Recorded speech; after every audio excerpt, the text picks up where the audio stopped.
Então vamos começar os nossos estudos sobre genética, observando um experimento que Mendel fez com ervilhas, onde ele cruzou ervilhas de sementes lisas com ervilhas de semente rugosa e obteve somente sementes lisas.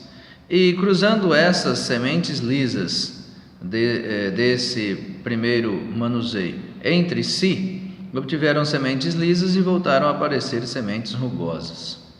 Como explicar isso? Sementes lisas com sementes rugosas, desapareceu uma das características.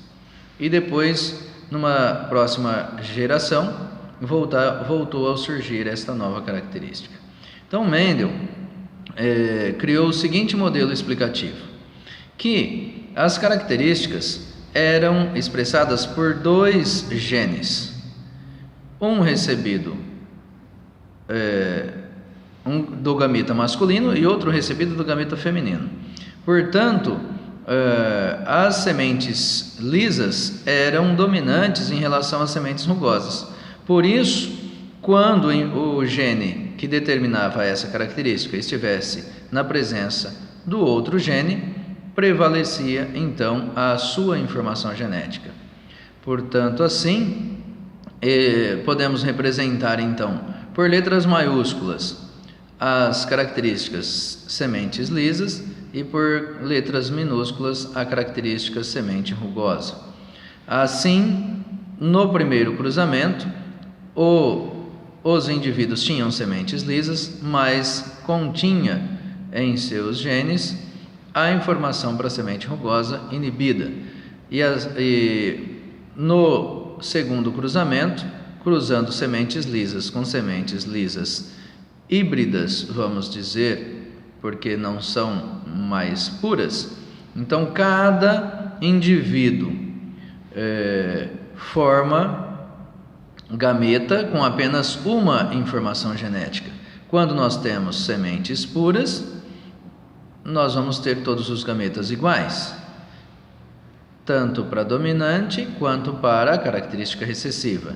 Já nas plantas híbridas, vão produzir dois tipos de gametas diferentes. Vão produzir gametas com a característica, com o gene, para a característica semente lisa, e vão produzir gameta com o gene para a característica semente rugosa. Portanto, se uma planta produz dois tipos de gametas, a outra planta também, sendo híbrida, vai produzir dois tipos de gametas diferentes. Este gameta se unindo com este, vai então ter um indivíduo com as características dominantes nos seus dois pares de genes alelos. Se este gameta se unir com este, nós vamos ter um indivíduo híbrido ou heterozigótico, como é o caso, onde ele tem um gene para a característica dominante e um gene para a característica recessiva, como se repete neste caso, e também surge a semente rugosa porque este gene que estava inibido pode se unir com este gameta, com esse gene inibido, e assim então nós termos o surgimento das sementes rugosas. Analisando o resultado das possibilidades de descendentes destes indivíduos híbridos, nós vamos ter 75% de sementes lisas e 25% de sementes rugosas. Portanto, aqui nós vemos a proporção de 3 para 1, ou ainda um indivíduo homozigótico, 25% de chance de sair indivíduos homozigóticos, 50% de chances de sair indivíduos heterozigóticos dominantes e 25% de chances de sair indivíduos homozigóticos recessivos. Esta foi a conclusão que Mendel teve em seus estudos, que cada caráter, ou seja, cada característica, é determinada por um par de fatores, ou seja, por um par de genes alelos. E estes fatores e estes genes se separam na formação dos gametas. Os gametas têm apenas uma informação genética, que são sempre puros. Os gametas vão ser sempre puros. Ou seja, nós observamos aqui que este indivíduo consegue produzir apenas um tipo de gameta, como este também consegue produzir apenas um tipo de gameta. As características são determinadas por pares de fatores, por pares de genes alelos, né? E os gametas têm apenas uma dessas informações genéticas. Esta é a primeira lei de Mendel. Nós podemos observar ainda algumas variações no modelo mendeliano. Estas variações podem ser observadas, por exemplo, em flores de maravilha, onde flores brancas com flores vermelhas surgiam flores róseas. Assim, não teria a ideia de proporcionalidade, uma vez que duas características diferentes, surgiu uma terceira característica, diferente do modelo que Mendel criou para explicar sobre as ervilhas. Sementes lisas com sementes rugosas, apareciam somente uma das características. Aqui então surgiu uma terceira característica. Isso nós chamamos de dominância incompleta ou ausência de dominância, onde um gene não prevalece sobre o outro gene. E assim então, quando cruzamos plantas com flores brancas e plantas com flores vermelhas, nós vamos ter 100% dos indivíduos com flores róseas. Outra variação também aparece na codominância, onde indivíduos heterozigóticos, aqueles que têm os dois genes diferentes, apresentam ambas as características, ambos os fenótipos. Por exemplo, em animais malhados, onde nós cruzamos um animal branco com um animal de pelagem preta, surgindo então um animal malhado de branco e preto. Isso nós chamamos de codominância, também uma variação do modelo mendeliano. E assim então aproveitamos para falar dos genes letais. Quando observado o cruzamento de camundongos amarelos entre si, não surgiam camundongos de pelagem preta, mas não surgiam na mesma proporção que aqui nós vemos sobre as ervilhas lisas com ervilhas lisas saindo 3 para 1. Aqui surgia a proporção de 2 para 1. Como explicar isso? Observou-se então que não tem na natureza camundongos amarelos homozigóticos. Todos os camundongos amarelos são heterozigóticos. Portanto, chegou-se à conclusão de que estes camundongos que forem gerados com os seus genes em homozigose morrem ainda em gestação. Por isso é que surge a proporção de 2 para 1.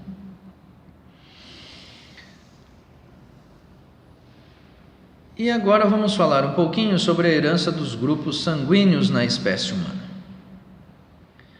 Vamos observar o fator RH primeiro. Existe lá o sangue RH positivo, sangue A, O, B, RH negativo.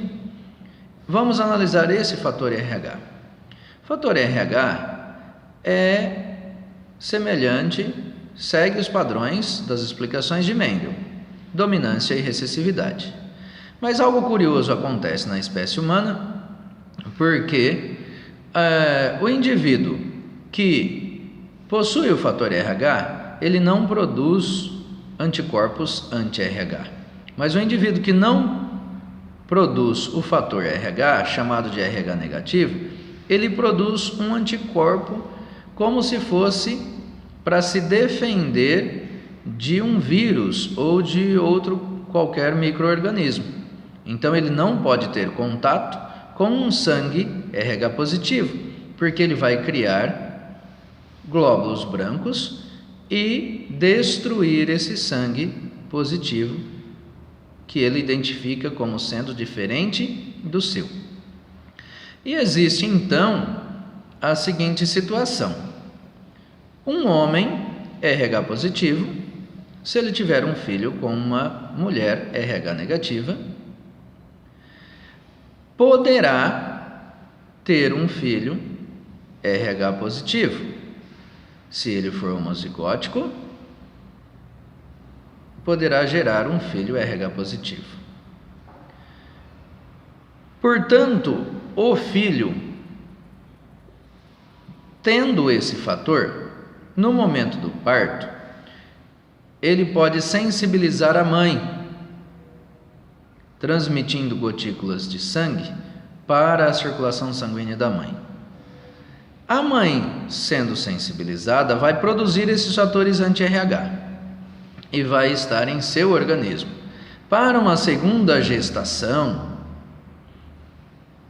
poderá ocorrer uma doença chamada doença hemolítica do recém-nascido ou eritroblastose fetal, onde a mãe produzirá anticorpos anti-RH, passará para a circulação do feto ainda em desenvolvimento, destruindo então as hemácias, os glóbulos vermelhos do seu filho ainda em gestação.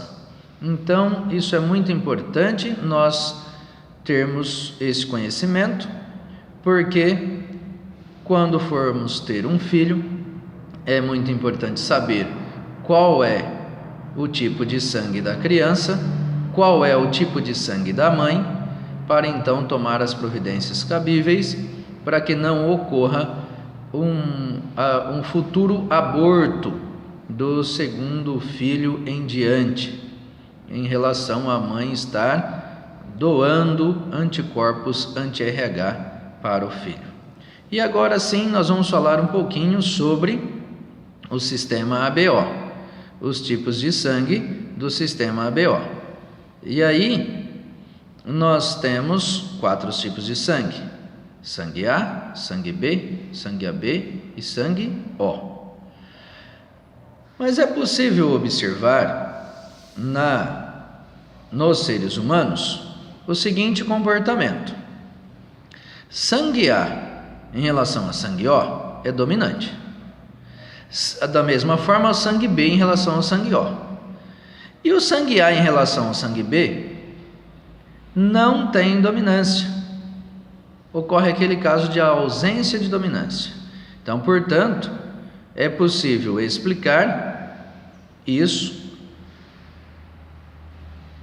entendendo que não existe só 2 alelos, como nos casos anteriores. Nós tínhamos 2 letrinhas representando 2 genes alelos diferentes para demonstrar o comportamento da característica. Aqui então nós temos alelos múltiplos, ou seja, vários. No caso, nós temos 3 tipos de genes diferentes. Nós temos gene A, gene para sangue B e gene para sangue O. E aí nós vamos observar que se o indivíduo A homozigótico for cruzado com o indivíduo O, nós vamos ter 100% dos filhos, dos descendentes, no sangue tipo A. Se o indivíduo for de sangue A, tiver filho com outro indivíduo de sangue O, mas esse sangue A sendo heterozigótico, nós podemos ter 50% de descendentes de sangue tipo A e 50% de descendentes de sangue tipo O. Já nós podemos observar que se um indivíduo AB tiver filhos com outro indivíduo de sangue AB, nós podemos ter a seguinte proporção: